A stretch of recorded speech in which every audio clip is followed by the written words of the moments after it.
हे fam, आज हम साकी योशिदा की कहानी से सीखेंगे जो एक इंटेंस जर्नी की तरफ हमें ले जाती है, ये दिखाते हुए कैसे कुछ गलत डिसीजंस इंसान की ज़िंदगी को कैसे ख़राब कर सकते हैं। मांगा मेटामॉर्फोसिस सिर्फ एक एंटरटेनमेंट नहीं है बल्कि एक रियल लाइफ वार्निंग है।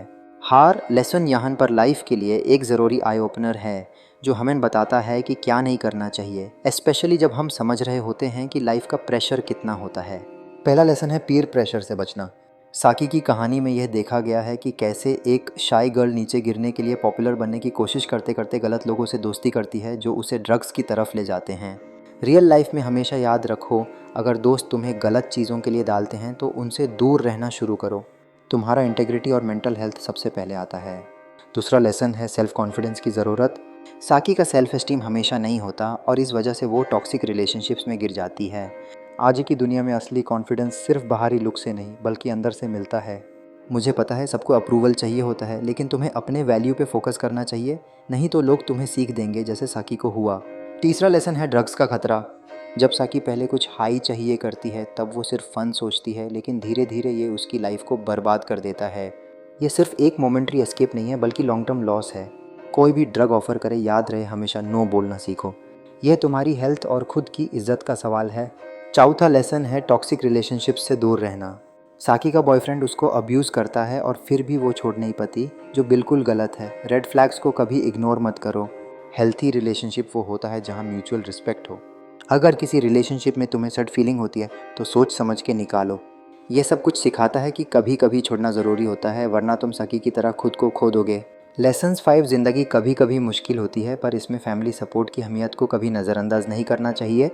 साकी जैसी कहानियाँ हमें यह सिखाती हैं कि जब हम अपनी स्ट्रगल्स शेयर नहीं करते तो वो हमें और ज़्यादा आइसोलेट कर देती हैं। वो अपने प्रॉब्लम्स को छुपाना शुरू कर देती है जो उसके मेंटल हेल्थ को ख़राब कर देता है। ऐसे वक्त पर ट्रस्टेड एडल्ट्स या फैमिली से बात करना चाहिए, क्योंकि उनकी मदद से कभी कभी मुश्किल प्रॉब्लम्स आसान हो जाती हैं। ये नहीं है कि मदद लेना कोई कमज़ोरी है, ये तो असल में स्ट्रेंथ है। लेसन 6, कभी कभी ज़िंदगी के कुछ फैसले ऐसे होते हैं जो हमारी लाइफ को परमानेंटली चेंज कर देते हैं। साकी की कहानी बताती है कि वो प्रोस्टिट्यूशन की तरफ जाती है, जो ना सिर्फ उसको एसटीडीज़ और वायलेंस का शिकार बनाता है बल्कि उसके इमोशनल वेलबींग को भी भारी नुकसान पहुंचाता है। यह समझना ज़रूरी है कि समझ से बाहर का जो भी रहा होगा वो बहुत सारे प्रेडेटर्स को अट्रैक्ट भी करता है। लेसन 7, मेंटल हेल्थ एक सीरियस इशू है जिसे कभी इग्नोर नहीं करना चाहिए। साकी के साथ भी यही होता है, वो डिप्रेशन और एंग्जाइटी से गुजरती है लेकिन हेल्प नहीं लेती। यह कहानी हमें सिखाती है कि मेंटल हेल्थ इश्यूज़ का सीरियस लेना ज़रूरी है। अगर हम छोटे से सैडनेस या होपलेसनेस को इग्नोर करते हैं तो ये बड़े मसले बन सकते हैं। इंडिया में भी कई रिसोर्सेज हैं जो हमें मदद कर सकते हैं, जैसे कि हेल्पलाइंस और थेरेपिस्ट्स। लेसन्स 8, जब भी हम कोई इम्पल्सिव डिसीजन लेते हैं तो उसके कॉन्सिक्वेंसेस कभी भी भुगतना पड़ सकता है। साकी की कहानी के एक पार्टी के बाद उसकी ज़िंदगी किस तरह से बदल जाती है, इसने ये समझाना पड़ता है कि हर छोटी गलती भी किसी बढ़ती चेन का हिस्सा बन सकती है।